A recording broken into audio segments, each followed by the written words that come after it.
I need help. I need all hands on deck. People just stepped up to help out, and it was sick. It was like a really good feeling. Drove to the hospital, and they're like, yeah, your blood sugar's almost 500. Hello, my fellow Martians. My name is Harry Mars, and this is the On Mars Pod, where we take a deep dive into creative professionals, entrepreneurs, and other inspiring Martians alike. And I'm so stoked on everything that we've accomplished, and I'm so excited for everything that we're going to continue to do.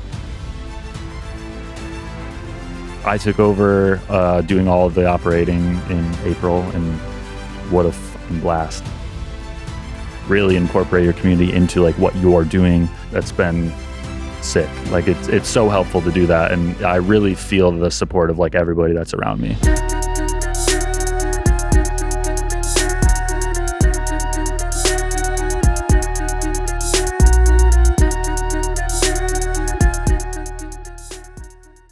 Hello, my fellow Martians. Today on Mars, we are joined by a coffee legend. So once again, we have for the second time, my good friend from Grand Rapids, Michigan.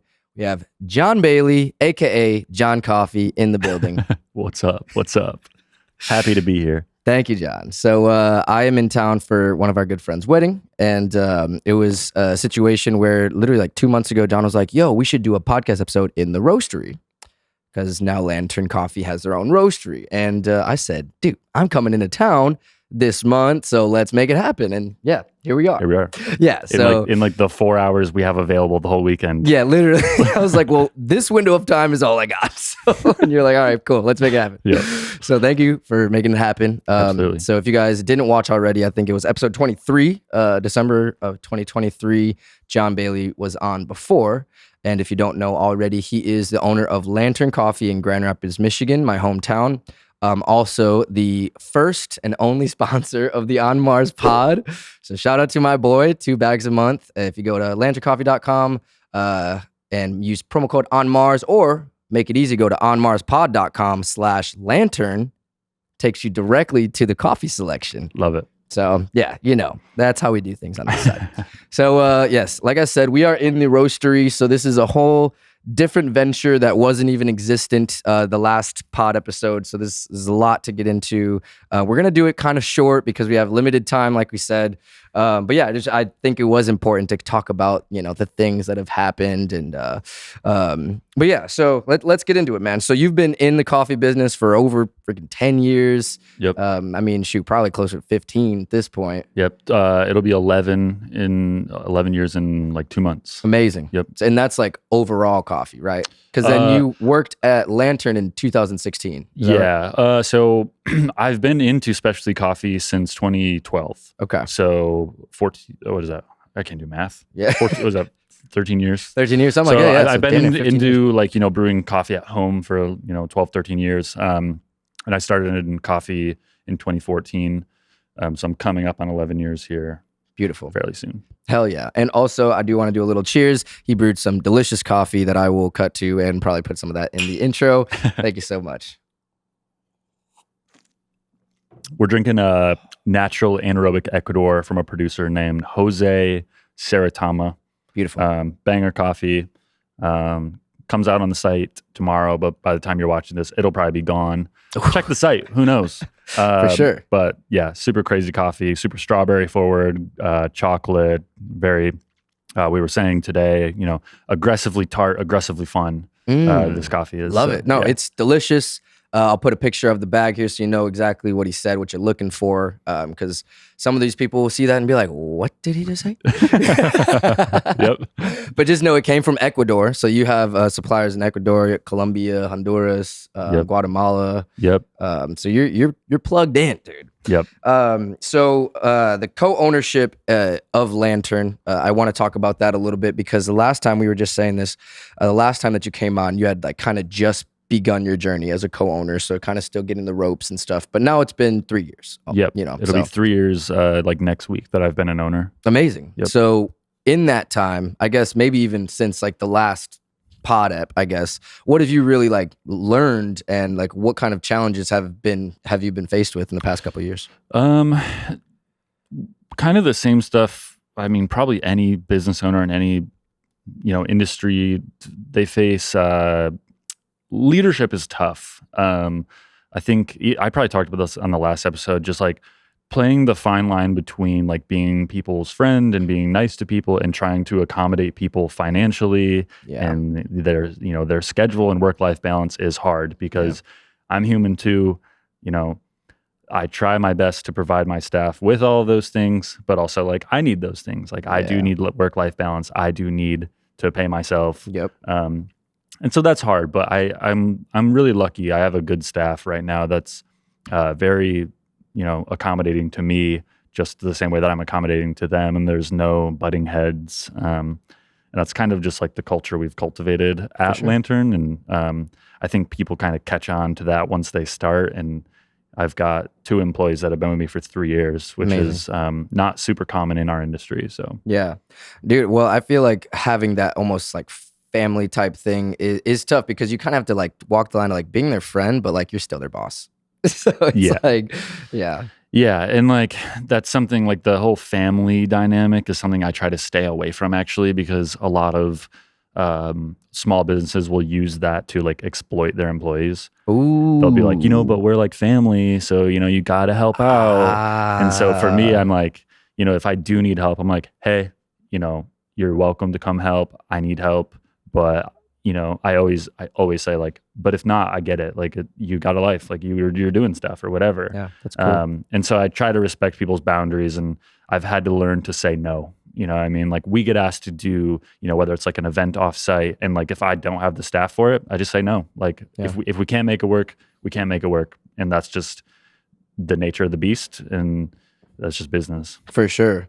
Yeah, but I feel like the fact that you're able to hold employees for 3 years, I mean, and some of the people that you work with now are like, I feel like they really fuck with you, and you guys have a good working relationship. So it's cool that you've been able to kind of find that middle ground to make sure that the ship keeps moving forward without people jumping off. Yeah. Because that's got to be so tough, especially like running like a small business. You know what I'm saying? Yeah. I mean, especially like our staff, there's it's like 7 people total. And so like if one person leaves, like that's, whatever percentage that is, that's a lot. Yeah. Or like, we run the whole ship with 2 people a day. Yeah. Or 2 to 3 people. And someone calls in sick, that's half the staff. So it's not like when I worked at Starbucks, there'd be 9 people a day or 12 people a day or whatever. Totally. So it's like one, calls off, you can, it'll be a little extra work, but you can make it work. Totally. At our shop, it's like, nah, we're pretty screwed. For sure. So it definitely, like, you need that mutual respect on both ends. Otherwise, like, they could be like having a bad day and be like, you know what? Fuck these guys. and I've had it happen. Hey. Like I've had that happen, and it sucks. But I just remind myself, like, dude, it's just coffee. Yeah. And we're just having fun.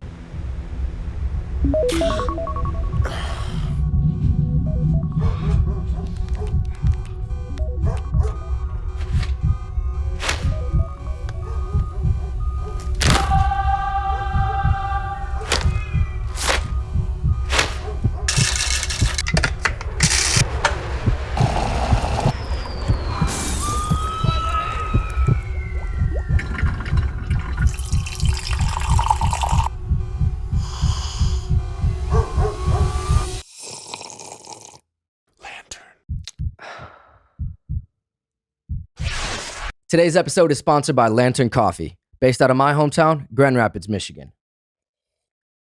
If you're still sipping on that gas station coffee, this is your sign to get your life together. Lantern does coffee the right way.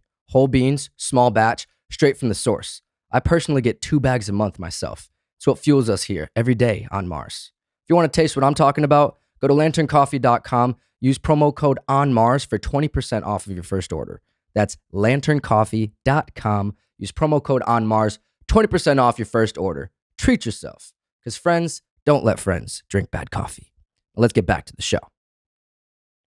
That's right. Yeah. So, I mean, the biggest thing is kind of just like the day-to-day managing like staff and that type of stuff. But I'm sure that like there's a lot of stuff that like you've had to do with the business itself. That's a lot too. But yeah, I mean, some things that we've been working on, the last 2 to 3 years is honestly just growth and growing. And honestly, the best thing that has helped us is just consistency.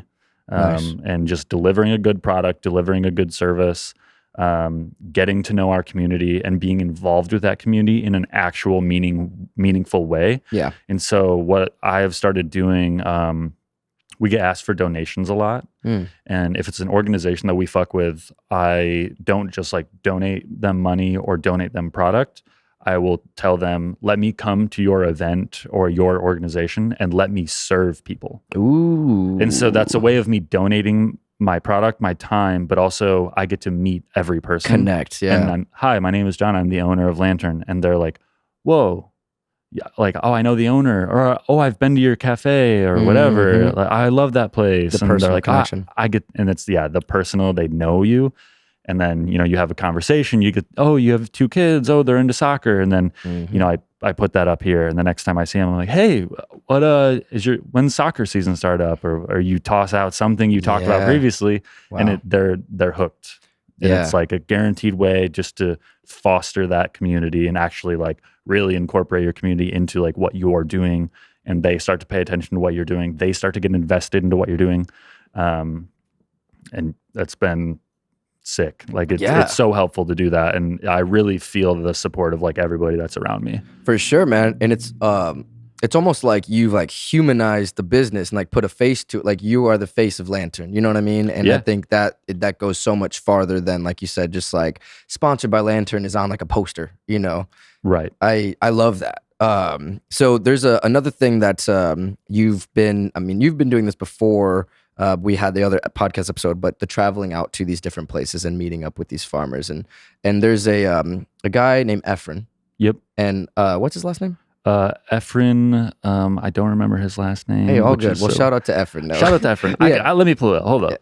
Because it was his birthday yesterday. Oh, yes. Shout out to Efren. So he's in Honduras. Is that right? Yep. So he runs a company. Nice. Efren Elvir. He's from Honduras. Yep. And I kind of want to talk about that relationship a little bit because I feel like you guys have worked a lot over the last few years, and now it's probably even more so.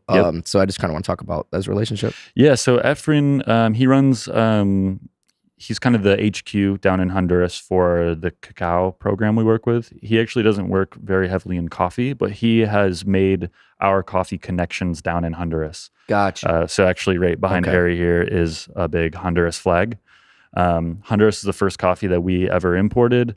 It makes up over half of the coffee we buy every year, which, we're only doing like 6,000 pounds, but like I have 2,800 pounds on their way to Michigan right now. Damn. Which I'm very excited. This year will be the first year our logo is actually put onto the burlap sacks, which has always been kind of like a goal of mine of like, I want my logo on a bag of coffee. And so they sent up photos literally last week of Lantern Coffee on a bag of coffee. How many beans? Like what's the poundage on these burlap sacks? So each of these has about 152 pounds. Damn. And so I have 2 pallets coming, which is 20 bags. Damn. So whatever that equates to. I don't do math. Yeah. So 152 times 20. Yeah. So we've got that coming up. 4 different coffees between the 2 pallets. All from Honduras. All from Honduras, produced by Abraham Pacheco. So he is our producer down there. He's a young producer. He's about our age. He just got engaged too. Oh man! Super sick. Yeah, shout out to Abraham and his dad Rodulio. We call him the Don because he kind of looks like the dad from The Godfather. Love it. Yeah. Yo. And he like is really grumpy like that dude. So damn. So Efren, he's just a connect to other people out there, not necessarily him doing coffee stuff himself. Yeah. So gotcha. he knows coffee and he knows the farming side, but he's on the cacao side. Dope. And so later on we'll probably end up talking about it, but this shared space is also with the US portion of that business is here, and they make chocolate bars here. Yes, very like so craft it's like, chocolate. Yeah, like 10 feet from us that way is all the bars. So. Yeah. Yo, no, I love that. And I mean, that's something that we talked about kind of briefly on the last one. Like the coffee and the chocolate, they just go hand together. So it's cool that you've been able to build a relationship and kind of make coffee connections with Efren as well, though. So just it all kind of helps everything, Yep. Hey, Martians, real quick. I appreciate you taking the time to listen or watch wherever you are in the world. Over the last few months, the Martian family has grown so much. I could not be more thankful for all of my guests and every single one of you who continue to tune in every single week. Subscribers, ratings, likes, and comments all help us grow here on Mars. And it would mean the world. If you haven't already, please go to onmarspod.com/subscribe to subscribe on YouTube. Like and leave a comment, rate us on Spotify. All this good stuff helps keep the engine running to inspire Martians all over the world. P.S. Follow us on Instagram at onmarspod. Okay, let's get back to it. So now getting into you over this past year, you have opened up the online shop. Yep. That's a really big deal. Yep. That was a big hurdle. Yeah. One, because I built the website myself, which if you've been to the website, you can tell that someone who doesn't know how to build websites built it. It's effective and you can make sales. Literally, my goal was like, I just need something where someone can give me money. Yeah. That isn't Venmo, because that's what I used to do. Like people would Venmo me $30 and I would mail them a bag of coffee. Yeah. And that just got really annoying. Yeah. It's messy. Yeah. And so, yeah, I built our site. It's not great. And my goal is once the website generates enough of a stable income where I can justify paying someone to build me something, that is the plan. Yeah. Actually, the guy that owns this building right above us, Rudy, he hopefully will be building me the next website. But I need to sell more coffee. No, okay. So, but it has it opened up the gates? Have people started to order a lot more? So yeah, I'm sure a lot of listeners are familiar with Marc Maron, podcaster. The name sounds familiar. If I saw his face, I'd be like, oh yeah, I know this guy. So he's had some stuff on HBO. Netflix special just came out. He's had like one of the longest running podcasts ever that he just announced will be ending. But all that to be said, he came to the cafe and he talked about our cafe on his podcast and said it was the best coffee he's ever had in his entire life. The best coffee I ever had in my life in Grand Rapids, Michigan. And that's weird. And sometimes I don't know what that means since God knows how much coffee I've drank in my life. But sometimes you go to a place and you're like, oh my God, this coffee is amazing. I'm sure I've had that experience many times in my life. At different points and in different places, but this Lantern Coffee in Grand Rapids was just fucking amazing. Wow. And so that did absolutely nothing for us until I mailed him a bag of coffee. I reached out to his publicist. I said, hey, he mentioned us on his podcast, and it generated a lot of buzz, which wasn't true, but I wanted them to feel important. So I made a package with like 2 bags of coffee, put a bunch of chocolate in there. And I wrote him a note that said, I said, my dad listens to your podcast. He finally told me he was proud of me for the first time in my life. Let me know what you think of the coffees. And then I wrote my phone number. And then I taped up his box and I was like, he's not going to fucking text me or call me. Yeah. So I opened his box back up and I crossed off my phone number. And then I wrote, you're probably not going to text me, so here's my email. And then I put my email down. And then he did email me like a month later, and he was like, hey, love the coffees, thanks. Sent from my iPhone. Yeah. And then nice. Fast forward like a week, right? I'm at work, and I'm just getting like, online sale. I'm like, what the fuck is going on? And I was working with my buddy RJ, and he's like, maybe that podcast dude mentioned us again. And sure enough, I pull up Spotify and he had uploaded an episode like that morning. So I put it in an earbud and I'm listening as I'm doing work. And sure enough, he talked, like name dropped me, like said, holy fuck, like I had this coffee on the road and it was the best. I had it at my house and it was still the fucking best. Yeah, I get up, and I drink a lot of coffee. That guy, Jon from Lantern Coffee, Grand Rapids, Michigan, sent me some coffee and some chocolates. Fuck, dude. That shit is so good. I don't even know if you can get it online. Lantern Coffee. Nice of him to send it, because it's weird, because when you have an experience on the road and you're like, is this really the best I've had? Is this really amazing coffee? And you mention it on your podcast, and then the guy sends you some, and you're like, God damn it, it is. But anyways. Wow. And I don't know if you can get it online, but I'm sure someone out there can look it up. And so that's what happened. We sold like 100 bags in one day. Oh my God. Which, for context, like the cafe used to sell 10 bags every 2 weeks. Jeez. So for us to sell 100 bags in like one day was nuts. That's months worth of sales in one day. Yeah. And so I ended up having like one of my employees and good friends, Miles, who is very invested in everything that we're doing. They ended up working overtime and they came and helped me ship out everything in one day. And it was like, it was one of those just like, all right, like I need help. I need all hands on deck. And like people just stepped up to help out. And beautiful. Yeah, it was sick. It was like a really good feeling. Yo, that is like that makes me feel so good because you put so much work into that. And that's something that I remember like for the longest we talked about like getting coffee out to me and stuff like that. And you're like, dude, I'm building up the shop. They're like, just wait for it. Da, da, da, da. So it's like the fact that you built it, you took the time, you did it right, and then now people are starting to recognize it is so freaking sick, dude. No, honestly, like it's such a good feeling to be doing like what I set out to do 11 years ago. It's like to be finally like, all right, like this is what I've always wanted to do. Yeah. Is like such a fucking good feeling. And like, I'm so stoked on everything that we've accomplished. And I'm so excited for like everything that we're going to continue to do. For sure, man. And you have a clear goal in mind, and that's to be the best that you can be and like expand and grow and all that stuff. And I think that's kind of with everything that you do. We talked about this on the last episode. It's like everything that you do, you always go 1,000%. Yeah. And so this is just another example of that. And to see it like kind of showing the fruits of the labor is, it's got to be like oh man, did it. Yeah, no, it's we're on our way, it's Jon.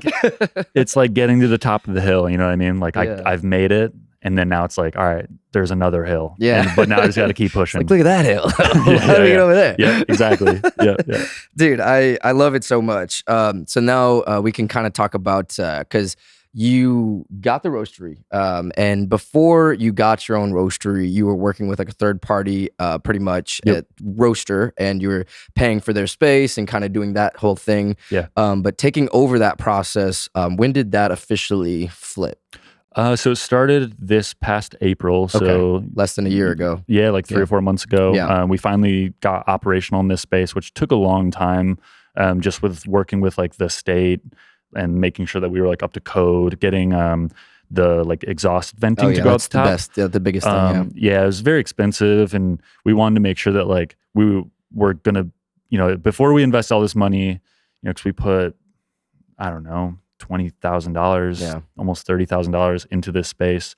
And it was like, before we do this, we need to make sure that like this is actually what we want to do. Yep. Because once we set this up, we're never moving it. Yep. I mean, that roaster was on wheels 4 months ago, and we took it off wheels because the wheels were not safe, and that thing weighs like 700 or 800 pounds. And so it was like, once this comes off the wheels, it's staying here. Yeah, for sure. Because we can't move it. Yeah. And so, I took over doing all of the operating in April, and what a fucking blast. It's like my favorite thing in the world. Yeah. So, and that's just kind of like another lane in coffee that you were able to learn, and almost like kind of, I don't know, like, because sometimes when you know something so well, it's like you can't go any further, So this is something where you can kind of start at zero. Be like, well, I don't know shit about this. Yeah. So how was that process, like learning that from zero? You told me like hit the books and hit the YouTube videos probably like crazy. Yeah. I love a good YouTube university. Yes. And like you said, like everything I do, I'm in. Yeah. And I don't know if it's the ADHD or what, but I was just like, all right, like I've tasted tens, if not hundreds of thousands of coffees. Yeah. And so I know a good coffee from a bad one. I know why coffees taste good or bad, but I could never provide like roasters themselves feedback, because I'm like, I'm not a roaster, so I don't know how to help you. Yeah. And so this was my opportunity to like do a roast. We track all of the information on a screen with a software. And so I could finally do a roast, look at the information on the screen, taste my own roast and say, oh, that tastes like shit. And then look back at the roast and see why. Wow. And so for about a week, I would come here every day with, one of my best friends, Chad. And, he's been roasting for fucking since before I was even in coffee. Like he's been roasting since like the early 2000s. Yeah. And this is the guy that does chocolate. Yes. Yes. But he, we've been learning very intentional roasting practices together. So Nice. we meet up here every Friday. We call it therapy, but we come here, we bitch about whatever.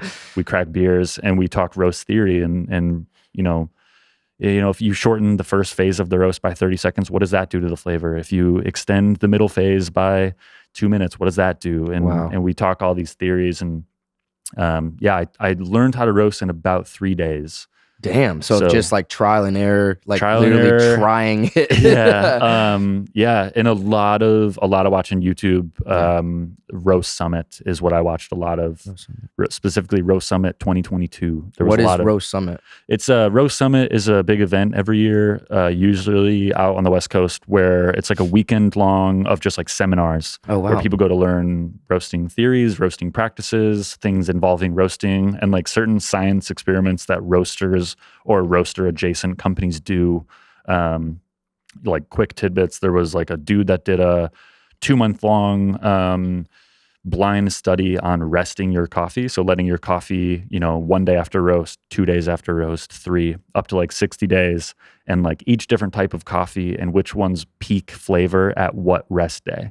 Whoa. And it was all blind, and they blind sampled over like 500 different samples or whatever it was. And it was just like cool shit that I'm like, oh, that's fucking cool. Like I didn't know that, but now I do, because these like people that are way smarter than me like put all this work in. Yeah, for sure. And it's so technical. And I feel like with pour over coffee, this is, something that has its own sort of technicalities to it. And there's like a science to it in a sense. Yep. But it seems like on like another level, that's kind of what roasting is like too. It's like very science, where it's like 30 seconds can change everything. Absolutely. Like something that I actually just changed in our roasting protocol this week was on my software, I used to have it do what's called auto mark first crack. So when the beans crack open, it's a very important part of the roasting process. And I would have my software automatically mark it at 388 degrees, because that's typically when most coffees crack. Right. But I had realized that auto marking first crack is not the best way, because some of my coffees were cracking like 2 to 3 degrees earlier. So that's a good 30 to 45 seconds of roasting. And like you said, like 30 to 45 seconds does matter. And so I've gone back to manually marking it myself, because we have target what we call development percentages after first crack that we try to hit. And 30 to 45 seconds will change a development percentage by 2 to 3%, which when I'm shooting for either 11% or 12% or 13% development, 30 seconds could mean a big difference. Yeah, and exactly. so that actually took a coffee that I really liked when it was auto marking at first at 388. I was like, man, this coffee's just not quite as like zingy as it should be. And I manually marked it, and we cupped that coffee, and we were like, oh, like that was the problem. Damn. But if like we hadn't done all the studying and the science experiments and the discussions about the theories, like I probably never would have even realized it. Yeah, for sure. I would have attributed it to like, oh, I brewed it wrong or whatever. Right. And so that was, good shit learned this week. Yeah, dude. I mean, I think that's something that obviously it takes a little bit more intention and time to like manually do these things and understand like, well, this coffee cracks at this temp. Yeah. So it's like that kind of, you're making notes and stuff like that, where it's like when you're roasting this one, because it's going to be different for each coffee, I'm assuming. Yep. Yeah. I mean, most of the coffees are around 388, but like, we have 7 coffees on our menu right now, and 2 of them are at like 384. Damn. And so like 4 degrees, 5 degrees is pretty big. Yeah. Damn. So holy shit. So I feel like this kind of, I mean, we were talking about this earlier, where it's like, this is like now become your main thing. Like you don't even work really at the shop as much as you used to. Yeah. I went from, in 2020, I was working 46 hours behind the counter, plus doing everything else that I do. Yeah. And now I'm scheduled like 18 hours. Nice, and dude. It's like the best feeling, because I love the cafe, and like I love the people that come and support the cafe, but it does drain you being on all the time and like being friendly and in front of people too. In front of people, and you got to be locked in, and you got to be nice, and you got to make jokes. Yeah. And I've been doing that for almost 11 years. Yeah. And this is the first time I can like come here, throw my headphones on, and just lock in. Kick it. Yeah, dude. I think that's such a cool like place to be as the owner. That's sick, dude. Like to be able to almost like kick back and be like, you guys got this. Yep. Yo, so I want to talk about recently, I guess, I don't know how recently, but I feel like you've been a little bit more intentional with social media stuff, especially with the employees. So kind of like bringing them out of, their shell and like having them be on the Lantern thing and be like, this is Sarah from Lantern, and like being able to kind of bring them into it. And I just want to talk about like the importance of like involving everyone and kind of making it almost like when people come in there, they'll be like, oh, there's Miles, there's Sarah, there's Jon, like then just kind of those personalities. Yeah. I always want my employees to feel like they actually provide value to what our mission and our goals are besides making drinks. Yeah. And so we started a program 3 years ago now, where if my staff comes up with drink ideas like for seasonal menus, they get commission on those drinks. Beautiful. On every sale. On every sale. Wow. And so they make an extra like $2,000 a year if the drinks sell really well. I mean, I'm not gonna lie, I've put some drinks on the seasonal menu that don't sell worth shit. Damn. Like we sell 10 the whole quarter. You let them know though. Be like, no, I'm talking about like me, like they're my idea. Oh shit. Yeah. Hey man, we're just throwing spaghetti at the wall. I'm always like, well, I like it. Yeah. Yeah, that's your justification. It's like you guys have bad taste. Yeah. But no, I always do my best to try to uplift my staff and give them opportunity to feel involved. I'm working on like a quarterly window project with one of my employees, Miles, who does like our window art. They only do it once a quarter right now because the city has this program where they pay for it. Okay. But I'm trying to figure out if I can afford to have Miles do it quarterly and just make some like really unhinged window art, like crazy shit. Let them do whatever they want, and then pay them as a muralist. To do this quarterly, and then once a quarter we erase it and they put something else up. Again, community, like the people would love it. Miles would love extra money. Like I want to just like help my staff make money in ways that they can. For sure, especially when there's passion there too. By giving them extra work. Yes, but like a person like Miles, like they love it so much. You could tell, every time that they're on the social medias, and I mean, you guys' relationship is just hilarious. I feel like, So I think the series you're referring to was your favorite drink series. Exactly. Okay, and then you make it, and then you make it. That's exactly what I'm talking about. So that actually started out as like a complete like fuck you to our industry, because that is a thing we see a lot where. I'm kind of like, I kind of troll a lot of people, and like I like to make fun of like what a lot of our industry finds as valuable. Yeah. And so there is this trend where like other cafes will do this, like, oh, this is a barista spotlight. This is Katie, and she likes our waffles, and she drinks vanilla lattes, and she has 2 dogs. And it's like, cool. Like most people don't care about that, including Katie. Right. So we had this idea. We were like, let's do, because a lot of cafes do, what's your favorite drink? And then they're like, I like our 20-ounce banana lattes with whipped cream. And it's like, why are we doing that? Yeah. And so our joke was always, hey, Miles, what's your favorite drink on the menu? Batch brew. Because it's just coffee in a cup. And so we filmed the first 3 episodes that we filmed like in the same day. Like we just did them back to back to back. And I just like put on a sweatshirt and then like I took my hat off or whatever. Yeah. And so we did that as like, all right, these videos are cringy. But like on the flip side, like my staff gets to be involved and like it's funny. Like we're all having fun. Like it literally says it on the bottom of our coffee bags. It says keep coffee fun. Yeah. Because like we take it serious. We always strive to be the best. But at the end of the day, like we're there to have fun, and like we're making coffee and we're just like goofing around. Yeah, and that's what it feels like too, where it's like even in those videos, you started like, hi, it's Jon from Lantern, and be like, hi, it's Sarah from Lantern. It's like, oh shit. Yeah. I mean, even in RJ's video, I was like, where are you from, RJ? He goes, Grand Rapids. I said, no, you're from Lantern. We had to redo it. Where are you from, RJ?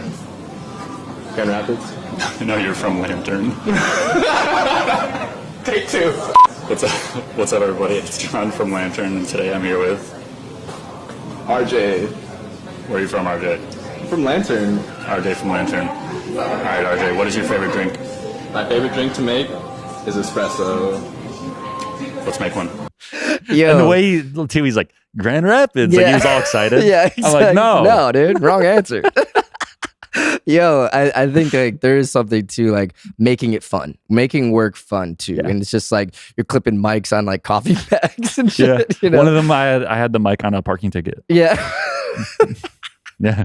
We have a parking ticket like up. We have a knick-knack shelf because people give us stuff all the time. Nice. So I have this shelf, like someone drew a painting of me. We have a Nice. framed photo of Christopher Moltisanti. We have a Oh, parking from The Sopranos? Yeah. We have a parking ticket that the meter maid signed. Beautiful. And said best wishes, and he signed it. Yeah. And yeah, so in one of the episodes, I had our microphone mounted to a parking ticket. Amazing. Yeah. Yeah. So I love that. I just needed to mention that. So another thing that you guys do that people might not know, but you guys do a lot of catering for events. Yep. And I think that's really cool. And I feel like it's been something that more artists and comedians and other performers have started to adopt the catering of coffee. Yeah. So first off, talk about like a couple where you're like, yo, this was crazy, because there's crazy musicians and artists that come through Van Andel Arena and just And 20 Monroe, yeah. yeah, exact 21. Yeah, 20 Monroe Live. That's what it's called, right? Yep. Yeah. So I still haven't been in that venue because it was built after I moved out. Yeah. But yeah, I just want to talk about like a couple of your favorites and also how that process has changed since over the last couple of years, and if it's like grown and Yeah. Yeah. So it started out in 2017 when 20 Monroe was built. Their like venue manager knew my boss at the time, Rory. They were friends, and so we started out doing it. It was like really fucking involved. We would bring like our espresso machine, like 4 or 5 gallons of milk, different milk alternatives, like 6 syrups, 3 tea options, pour overs, another grinder. Wow. And it was awful. Too much. Yeah. It was fun, but it was like bringing an entire cafe for 2 hours. Yeah. And it essentially wasn't profitable. Like we weren't making money at that point because the amount we were charging then was like laughable. Yeah. But it set us up to be like that guy to do that. The go-to. And yeah. so I've stripped it way down. We still bring espresso, still bring like, we do lattes, but I bring usually like 1 syrup, maybe 2. We just bring batch brew now because our batch brew is honestly fire as fuck. Yeah. But yeah, I mean, I notable people I've served, Gavin DeGraw, Ooh, yep. which I've actually met him now 3 times. Crazy. We have 2 different selfies together, like 6 years apart. Nice. Um, That's really sick. Did you show him the first one when you took the second one? I did, yeah, because Nice. he came over to me. He said, "Hey, my name's Gavin," and I said, "We've met before." And Yo! I just held my phone out to him, and he looked. He was also like hammered. Yeah. He was like hammered. Yeah. And he looked at me and he goes, "The universe wants us to be together right now." And he gave me a big hug. And he's like 5'5". Yeah. So he's, So he like rested his head on my chest. and you put it on his head. Yeah. Nice. So Gavin DeGraw.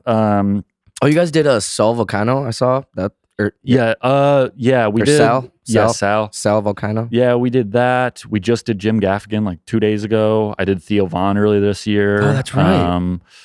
He's one of those guys that I've seen. He does it almost every show. He has catered like coffee like, from different places. I like kind of met him.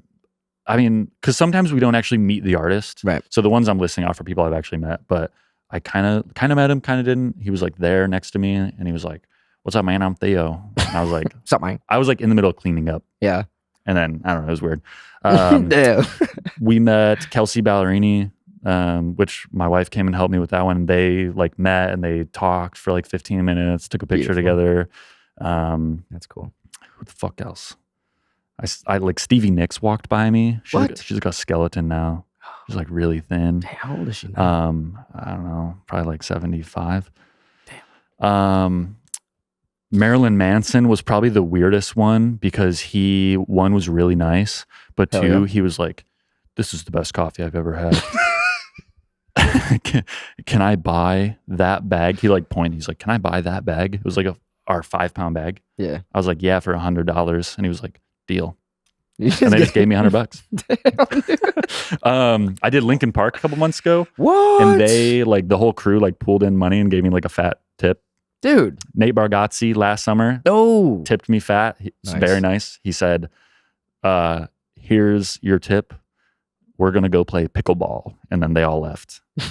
And this was 10 minutes into the catering, Damn. but they booked me for 2 hours, and so I had to sit there with no one in the building for 2 hours because I wasn't sure if anyone else was coming, Wow. Hey, well, but they tipped me fat. yeah, dude. So- Nate Bargatze, he seems like a cool guy. Very cool. Yeah. We went and saw him that night. They hooked it up with tickets too, Mm. and super funny. Yeah, man. I feel like that's a cool thing that you're like the go-to in GR for that. That's fucking sick. Dude. Yeah, no, I'm super thankful. It started out as a sleeve collaboration. The venue wanted us to put like a Jack White advertisement on a sleeve, and I was like, yeah, cool. Also, here's like this thing that we do, and it just turned into this now. Yeah. And I just got a text today to do someone on the 2nd of August. I don't remember who. I've got to do Ghost at the end of this month, like next week. Okay. I don't know who Ghost is. That sometimes I'll show up and I'm like, I don't know who this person is, but can't wait to serve them coffee. Yeah, dude. No, I think that's really cool. Yeah, man. So there's a couple things that you guys do, and actually, before I get into that, there's actually one thing that I just want to talk about. You are a certified beer judge. I am. It's called BJCP. I'm BJCP certified. So that happened since the last episode. Yes. And I just kind of want to quickly talk about like, what the heck? Like, Yeah. What do you even, like, how do you get certified to be a beer judge? All right. So I don't get together with friends often. And this literally started out because there was an advertisement I saw in a Facebook group, like the Michigan Beer Enthusiast Facebook group. Someone put an ad that said, do you want to learn how to be a judge for judging beer? Matt Bear is actually his name. So he was like my teacher for this class. But he was like, classes are on Tuesdays at 7 p.m. Like it costs $5 and we learn how to judge beers. And I was like, okay, I don't get together with friends, but my buddy Ryan and I, like we brewed beer together. Yeah, like and homebrew. so I texted him and I was like, hey, do you want to be a beer judge? Like we got to go to this place at this time and it costs $5. And so I did it to get together and have a beer with my friend every Tuesday. Wow. And then it turned into literally a 12-month long training of us going every Tuesday to learn how to judge beers. Wow. And we ended up taking our test a couple of years ago now at this point, but we're both BJCP certified. So we judge a lot of the beer competitions around the area. And yeah, dude. so that's crazy. it's fun. Yeah. So Founders Solid Gold. So let's talk about it. Let's talk about it. So it's a American light lager, 4.4% ABV. So what you think? It's good. It's really clean. Like the fermentation's clean. Not a lot of hop character, which is in line with how this is supposed to be. It does have a good amount of malty bitterness, which isn't typical for this style, but that is kind of like the more like craft style American lagers do have a little bit more like either malt or hop character, depending on like what the breweries prioritize. Right. So it just doesn't taste like domestic. Exactly. Like this has like, you can taste this next to like, a Miller Lite and be like, yeah, this one has a little more going on. Right. But the goal is to make it really like crushable, really clean, and like, it's not going to like wear your palate out. For sure. And so, yeah, like when we're judging beers, we judge basically how well did the brewery execute the goals of the style. So when you have something that says American IPA or Irish Stout, like there are rules that go with that, Right. Whether it's like what color it's supposed to be, the ABV, there's like certain subjectivity to like this one tastes more bitter than this one, but that's why we go through the training. So we like calibrate ourselves on like, no, this one is more fruity than this one. This one has more malt character. Right. This one has more sweetness. And like, that was basically what the training was. It was a year-long calibration. Yeah. Interesting. So because each type of beer is supposed to be within like a certain range, or should be like taste a certain way, look a certain way, smell a certain way, all that type of stuff. Yeah. And like, I talk about this with my friends who brew beer. Like there are breweries that do brew, we call it like true to style. Like they do try to shoot for those guidelines. Yeah. Or there's some where they're like, no, we're not trying to enter these in competitions. We're just making beer that we like. Yeah. And so like there's a brewery local, Arvon, my buddy David does all their beers. Arvon Brewing Company? Yep. Yes. And so they did a beer, I don't remember what it was called, but they called it like a West Coast Pilsner, which isn't a style of beer that like doesn't exist in like the BJCP catalog. Right. And so I remember I brought it to like a beer meetup and we were drinking it just like, I brought it as like, hey, my buddy made this really good beer and like, I'm really proud of him.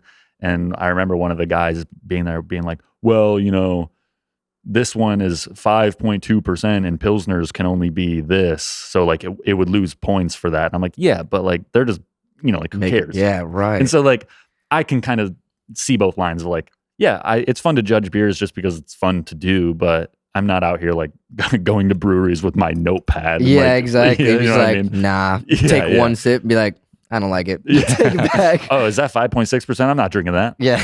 It can only be 5.5. Yeah, exactly. It's become like a beer snob kind of in a Yeah. sense.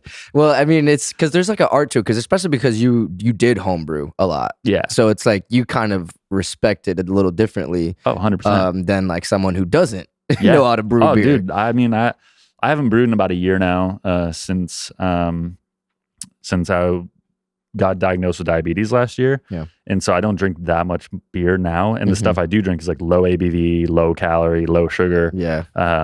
And so, yeah, when I think about like how many batches of beer that I just dumped down my drain because I got infected with some bacteria, like when you have a beer that tastes good, like those people should be proud of that. It's hard. Yeah, for sure, man. And I mean, even you did it for so long, and there would be still times where you'd be like, damn, fucked up. I still fuck up, dude. Yeah, absolutely.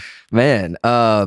Yeah, so I guess I kind of do want to talk a little bit about like the diagnosis a little bit if you want to. Yeah. Because I I'd feel love it. like it's important to like, because you had to change your whole life for Yeah. real. And it was like a scary situation. Yeah. So I'll run through it real quick because it's a weird story. But about a year ago, like April time, I started having like weird dry mouth, weird symptoms, weird like sleeping habits, just like I wasn't sleeping really, and peeing like all the time. Like I was peeing like 40 times a day. Oh, wow. I'm like full pee, bro. Damn. Yeah. Was it like clear? Clear. Dude, and I was chugging like 2 gallons of water a day, like no joke. And I'm like too cheap to go to the doctor because like I'm not paying to go to the doctor. And like I have health insurance and it's only like $50, but I'm like, $50 is like, that's like a case of beer, dude. Yeah, I'm not spending that for someone to tell me I'm healthy. Yeah, exactly. And so, I'm good. yeah, like I know I'm good, dog. Yeah. No, so I went to the doctor because I thought I was having heart problems. Finally, I was like, all right, look, I think I might die, which got me to go to the doctor. And so I went because I thought I was having chest problems, and they did like EKG, and the doctor was like, nah, dude, like your heart's fine. And I was like, dog, like I'm in so much pain, like right here, like right over my heart. And he was like, do you have back pain? I'm like, yeah, I have a lot of back pain. And so they did an x-ray of my back, and I have what's considered like acute scoliosis, which is actually really common. Like a lot of people have that. Wow. And so he was saying like your spine's like a little out of whack, nothing too crazy, but what that can do is it can strain like the nerves on the front side of your chest. But while I was at the doctor, they took my blood. Mm-hmm. And he was like, hey, like your blood sugar's like 350, which for context, normal people, it's between 70 and 100. Oh. And so he's like, do you have like diabetics in your family? I'm like, no. And he's like, dude, I think you might be diabetic. And I was like, no, I'm not. And Imagine. I was like, no. Nah. And he was like, we can send, literally like verbatim, he was like, we can send you home with insulin today. Like we can just give you some. And I literally was like, no, I'm okay. I'm good. And so I left. I left and I went home and I told my wife about it. I'm like, yo, yeah, it's crazy. Like weird. Said something about diabetes. I don't know. Some Yeah. crazy shit. And so fast forward, literally, we went to the store because my wife was like, we're going to go buy you like a glucose monitor, the thing where you like prick your finger and Yes. check. Yeah. And so we went to the store and we bought one. And I'm like, I'll just keep it on me and take it a couple times throughout the day. And we like looked up like low glycemic index foods, which is so fucking stupid. Like it's such a dumb, like it's important to know, but it's funny because when you look it up, like low glycemic index foods to a diabetic means nothing. Because a low glycemic index fruit is cherries. But if I ate 3 cherries right now, like my blood sugar would spike. Yeah. And so like that's not a thing. Yeah. But yeah, so fast forward like maybe a week, I don't know, I'll cut to the chase. I'm at work and I look at who I was working with, Jaws. Looked at her and I said, I think I'm about to have a heart attack. I'm going to drive to the hospital. And I got in my car, I drove to the hospital, and they're like, yeah, your blood sugar's almost 500. It was like 460 when I got there. And they're like, you're going to need to be admitted. And I remember when I left, I said, leave my stuff at the shop. I said, leave my stuff up here. I'll be back in like an hour to get it. And I ended up being in the hospital for 3 days because my health was like, I was like close to dying, like fairly close to dying. My A1C, which is like a 3-month average of your blood sugar, was 11.7, which normal people's is between 4.5 and 5.5. Oh my God. So mine was very high. Yeah. Which if you stay that high for a prolonged period of time, like that's when you hear of people getting like their feet cut off or, you know, they go blind. Oh my God. I thankfully did not, but Yes. I had to have like all of my, like I had no potassium in my body. And so they had to like, you know, put like IVs of potassium. They did like 4 or 5 bags of that. And they had to draw my blood every 2 hours for the full 3 days I was there, including in the middle of the night, like 2 a.m. They'd have to come. I remember it was the worst. The lady did it in between my knuckles at 2 a.m. The first good night's sleep I'd gotten in 3 months, she took blood in between my knuckles. Why? Why between your knuckles? They ran out of, they had done it so many times, they ran out of spots to do it on my body. It was crazy. But it's sick because now I am technically disabled. And so I am protected by the American Disability Association. And so I get to board flights early. And I can take candy in the movie theater. Bro. And I get to wear shit like this on me. Hey. Which Miles, shout out Miles, they design, they draw. I have a bunch of these that I've kept that they've drawn like weird shit on. Nice, So, dude. Yeah. So you changed up your whole diet, lifestyle. Yep. You, like you said, you don't drink as many beers. You're obviously not doing any home brews like that. I haven't, you haven't homebrewed since. I haven't homebrewed since. Yeah. I haven't judged a beer comp since, actually. Yeah, I mean, it's probably tough because they're going to obviously give you a bunch of stuff that's going to spike your blood sugar. So Yeah. And like, you know, I've got the pump, which is, I'm so thankful for. Like, I think about how diabetes was controlled 30 years ago. And dude, if I had to do what they had to do back then, I don't know how well I would be managing it. Yeah. Because my A1C at my last checkup was like 5.6, which is that's like, according to my doctor, average. he's like, bro, that's very good. He's like, for someone with diabetes, anything below 7 is considered like really good. Amazing. And so me being at 5.5, he's like, or 5.6, he's like, nah, I got nothing to tell you. Just keep it up. Yeah. Anyway, here's your bill. Damn. Yeah, still. So they're treating it the right way. You got it under control now, Yep. and like you figured out your like what you want to eat, like how you know carry yourself now, and you feel comfortable managing it. Yep. Good, man. Yeah. And it's completely like just an outlook thing. Like there's a lot of, you know, I'm part of a lot of like support groups and forums, and I read a lot of stuff. And I mean, there's people that, there are people that, you know, kill themselves over this because it is, you can't go to an event without it affecting it. You can't eat 3 cherries without it. Like you can't do a lot of very simple things in your life. I mean, think about you grabbing a beer with a friend or grabbing dinner with a friend. You never consider like, oh, hold on a second, I have to figure out how many carbs are in this bowl of pasta before we start eating. And then it's like, oh, I gave myself my insulin 10 minutes too early. Now I'm like going to pass out. Or, you know, whatever it might be. And it's a lot, but I just have like this very weird, like optimistic outlook on it. And Absolutely. It's given me a lot of insight into my health. And it keeps me healthy. Like, honestly, I have no other option because I hear stories of people going blind or losing their feet. And like, I would much rather like not have a hazy IPA and keep my eyeballs. Yeah. Yeah. For exactly. sure. So, I mean, sometimes it's shitty that like sometimes life will kind of scare you into getting your shit together. Yeah. But that's like a very big wake up call that like, I do need to go to the doctor. Yeah. You know, I need to make sure that I'm checking my blood levels, my A1C, you know, making sure that I'm good. Because especially as we get older, man, our bodies are only going to break down more and more and more. So it's like the fact that you already have a handle on it now at 30 years old, you're going to, like at 50 years old, you're going to be, you know, not even thinking about it. It's going to be so normalized. I'm hoping there's a cure by then. Yeah. Which we don't really need to get into all that, but there's some pretty pretty good advancements in the last year. Yeah. Since I've been, a part of the community, so to speak. Yeah, there's for been some sure, pretty man. cool shit Well, going on. I'm glad that they were able to get it under control, and you feel to the point where you're not like your daily life is affected, but it's like you've managed it to the point where now it's normal for you, and 100%. you're good. Yeah. So you biking and running and things like that. These are things that you've kind of picked up over the last couple of years, or I guess become more serious about. Yeah, I mean. Was that part of kind of like just getting healthy in that mindset, or like why? What was that? Not really. I mean, it helps, but the biking is more like I got a bike so I could ride, so my wife and I could ride to breweries together, because that was really fun. That's what we would, on like a Sunday, we'd hop on like the trail and take the trail down to Founders and like grab a beer and then ride back. And it was just something we could do to like get outdoors. But there is something really special about like commuting on a bike, like riding your bike to work. I don't do it that often because I go to work when it's pitch black outside. But like on the rare days where I have to work a weekend shift, which is like twice a year, like I'll ride because I don't leave till like 7. Yeah. And it's like, you feel the breeze, the streets are empty, you're just like cruising. I don't know, it's fun. I just like being outside. It's like I can't really skateboard anymore. Yeah. But I can ride a bike. Yeah. And like you still kind of get that thrill of like being outside, exercising, and doing something a little like extreme, so to speak. But, Totally.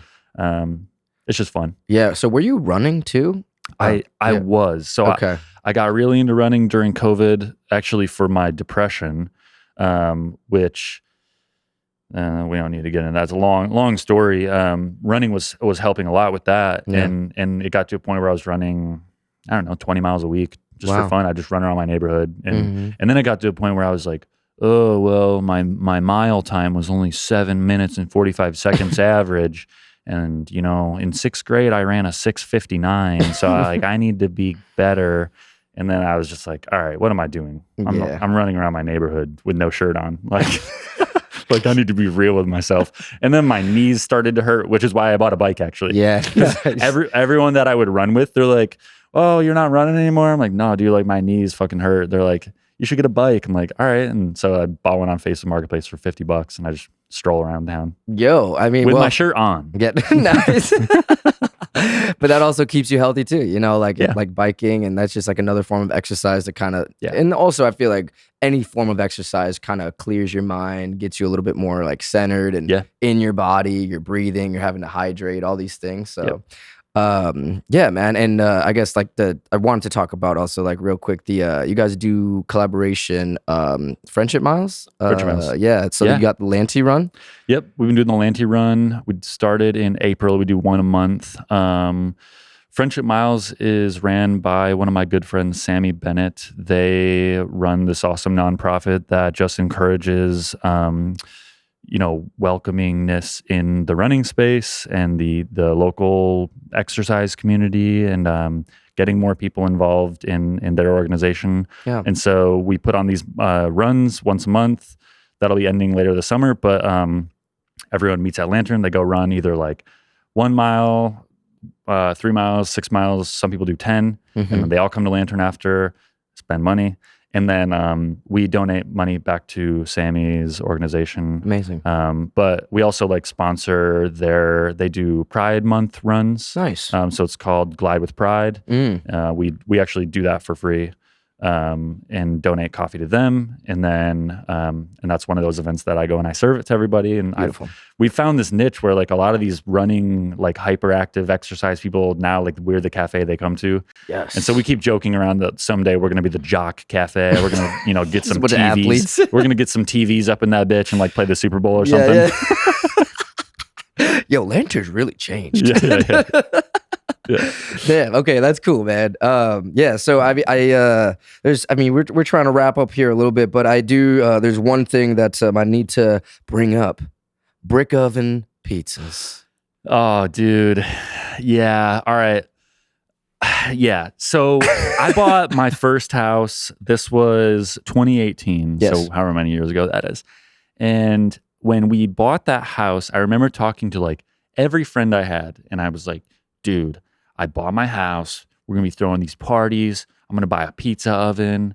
And like, I just want a pizza oven. Because I've been in the pizza game, like making homemade pizzas from scratch since like 2011. Damn. So in the oven. Yeah, like my parents' home oven. And like I have some old photos that'll come up on my Facebook, like my time hop, like 13 years ago, and it's a picture of like the worst pizza you've ever seen. And so fast forward, like I get my own house. I'm like, my parents can't tell me what to do. I'm gonna buy a pizza oven. Like I'm gonna buy $1,000 pizza oven because I live on my own. And then I was like, oh fuck, I'm poor. Like I can't buy a pizza oven. I have no money. And so I built one. My buddy Jackson sent me these plans. You can build one out of like fireproof brick. And so probably like 6 years ago, I built one out of bricks, and it was so bad. I used it like 3 times. Jesus. I loaded 97 bricks into my Ford Focus ST, and they're like the extra large bricks. Yeah. And my car was like not feeling it. Yeah. And so so now fast forward to last October, we were at my buddy Ryan's house, and we kept saying like, we want to move closer to you guys, we want to live in your neighborhood, like if there's ever a house up here for sale, like we would, maybe we'll sell ours, maybe we will, I don't know. And he's like, let me grab my laptop, pulls up Zillow, he's like, oh, this one's for sale, like right there, like 5 houses away. And we're like, fuck, are we about to sell our house? And so like maybe a week later, our house is on the market. Wow. We sold our house. And the one rule I told Marissa, I was like, if we sell our house, like, it had, we had 6 years of equity into it. Yeah. I'm like, we're about to make a lot of money. And like, I want to be smart with the money and like do smart things, but also I want to be dumb with the money. And like, I want to buy a pizza oven. For sure. And so first and foremost, like the check hit our bank account. I paid off my car and then immediately went to Ace Hardware's website and spent like $2,000 and bought the Gosney Arc XL, the stand, the cover, and like all the extra shit, and immediately ordered like, dough fermentation, like bins. I got like the upgraded dough hook for our mixer. I downloaded this dude, Charlie Anderson, his pizza spreadsheet, and like got really working on the dough. And what a fucking blast, dude. Like we had a party for my birthday a couple months ago, and like 30 people showed up to my house, and I made 22 pizzas in a couple hours. And it was like the most like, I don't know, just like heartwarming. Yes. Like I at one point like went to the back of my backyard and took a picture of all the people and was just like so thankful. I don't know, this is kind of derailing, but yeah, pizza is just fucking fun, dude. I love pizza. It's delicious. When you make it well, it's fun. And even when you make it bad, it still like tastes good and it's fun. And it's like a more of just like a gathering. For sure. It's not really about the pizza. It's the gathering, but also the pizza. I don't know. For sure. No, and it's just another thing that you can go 100% in. You know what I'm saying? Yeah. It's dude, like, if anybody needs that spreadsheet, hit me up. Yeah. I'll share it. Hell yeah, dude. He's not a gatekeeper, bro. Dude, I love that. I needed to bring that up because I was like, this man looks like he makes a good fucking pizza, dude. It's like, and congrats on selling the house, getting the new house. Thank you. Super awesome, man. I mean, yeah, you guys worked your ass off to get to that point. Thank you. Fuck yeah, man. So I guess, to wrap up here, we only have a few more minutes before your diabetes alarm goes off here. But moving forward into 2025, 2026, what are you most excited for? I know you got a lot going on, but what is like the top of the list for Lantern and Jon too? Yeah. Lantern and Jon are kind of one and the same these days because the same person. It's just my life. Yeah. I'm like we were talking earlier, like I'm so happy with what we've accomplished. I'm really looking forward to the future. Honestly, just more years of staying consistent, making sure that we're striving for greatness, but still, allowing us to have fun and, giving ourselves grace with our, I don't want to call them failures because they're just learning opportunities. Exactly. And just growing and selling more coffee. Like, maybe 2 or 3 years ago, we were probably doing about 4,000 pounds a year. And this year we're on track to do maybe just under 6,000. And my goal would be hopefully maybe by the end of 2026 to do 10,000 pounds. Ooh, yeah.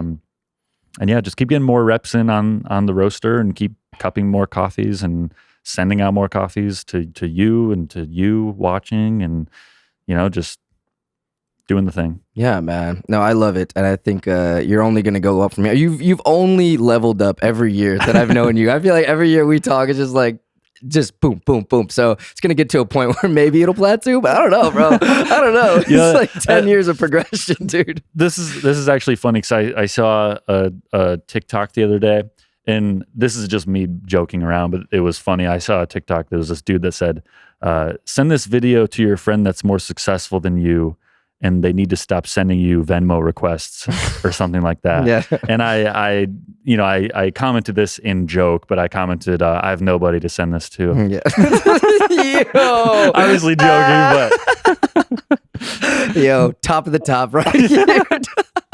Dude, no, that's amazing. I'm excited to see you grow with the Lantern Roastery to grow. And I mean, shoot, hopefully we can get some more sales with that On Mars code too online. Go to lanterncoffee.com, use promo code On Mars, 20% off your 20% order. 20% off, dude. Yeah, dude. No, I'm so thankful for you also, kind of believing in me and everything, and even just taking time to do this and allowing us to come into the space. And I mean, even though we had limited time, still making it happen. I appreciate your time and your passion for everything that you do is so inspiring. And I'm like, that's the reason why I needed to have you on again too. I'm like, this dude's like the epitome of just what you want to do, you can freaking do it. You could freaking do anything you want to do, everything. So yeah, man. So my fellow Martians, you got to go follow Jon. Follow him at thereal.joncoffee on Instagram. Go to Lantern Coffee Bar on Instagram as well, at Lantern Coffee Bar. Yep. And then lanterncoffee.com, of course. Yep. But yeah, so thanks again, my fellow Martians. Love you guys so much. Go follow at On Mars Pod. We'll see you next time on Mars. Peace. Bye.